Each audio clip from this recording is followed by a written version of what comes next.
After an all-white panel cleared Gerald Stanley in the killing of 22-year-old Cree man Colton Boushie, questions now being raised about how juries are selected in our country.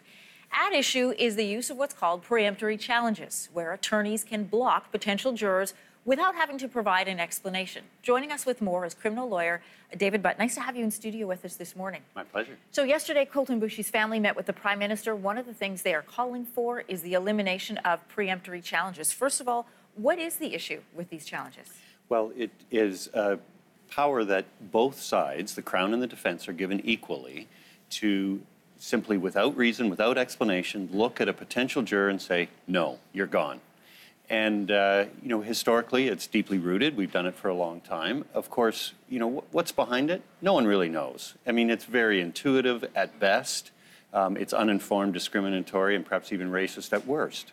So it's something that we've had for a long time. It's not a very thoughtful process of just automatically disqualifying someone, and that's why I think it's subject to a lot of legitimate criticism. Well, some of the criticism came up yesterday in the House of Commons. We reached out to the Justice Minister last night. They did provide us with a statement. In part, it says, our government has committed to broad-based law reform to address these issues. We will look at measures to address how juries are selected. What do you make of this statement?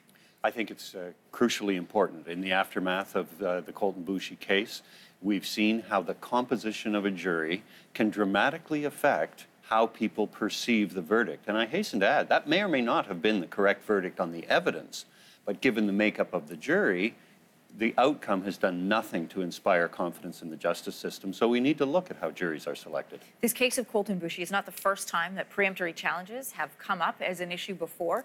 We saw a Supreme Court judge filing a report back in 2013.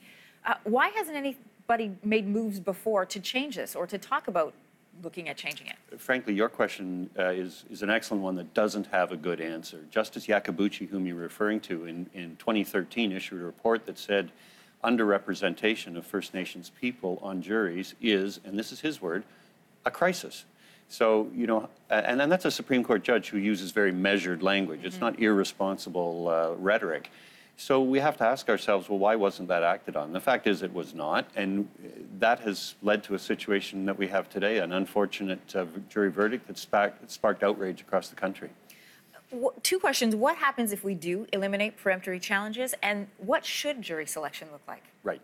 There's two things that we need to think about. One is the composition of the pool, because if we have a big pool of potential jurors, but the way that a pool is assembled is inadvertently excluding certain ethnic groups disproportionately, then, no matter how the lawyers pick the jury, we're going to end up with a problematic jury. So we have to improve the diversity of the jury pool. Secondly, if we're going to get rid of peremptory challenges, we still do have to allow the parties to have some meaningful input in the selection of the jury, both Crown and defense. Another approach, and Justice Boushie recommended this, is to permit continued use of peremptory challenges, but to prohibit them for discriminatory purposes.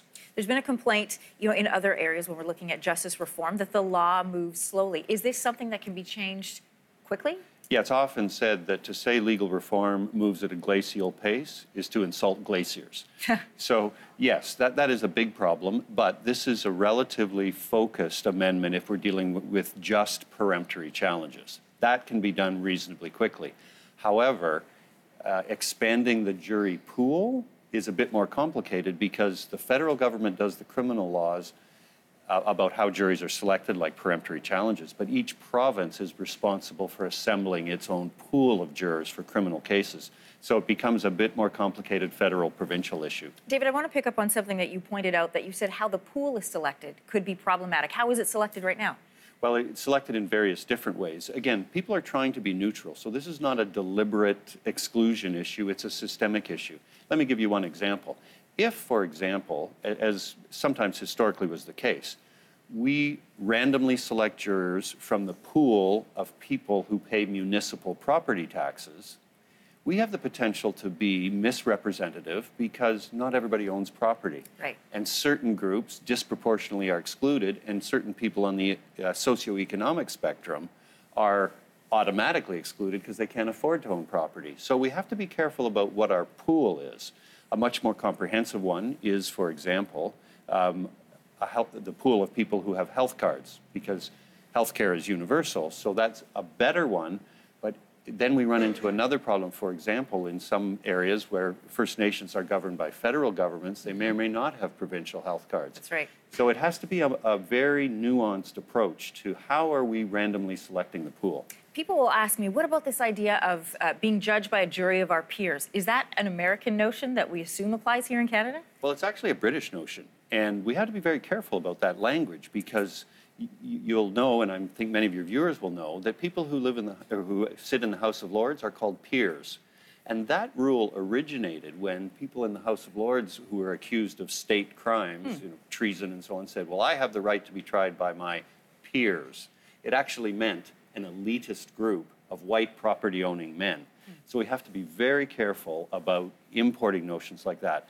I think the most important thing, and what Canadians universally want, is that a jury reflects the diversity of the community. Not necessarily in every case. You can't, do it to that level of precision.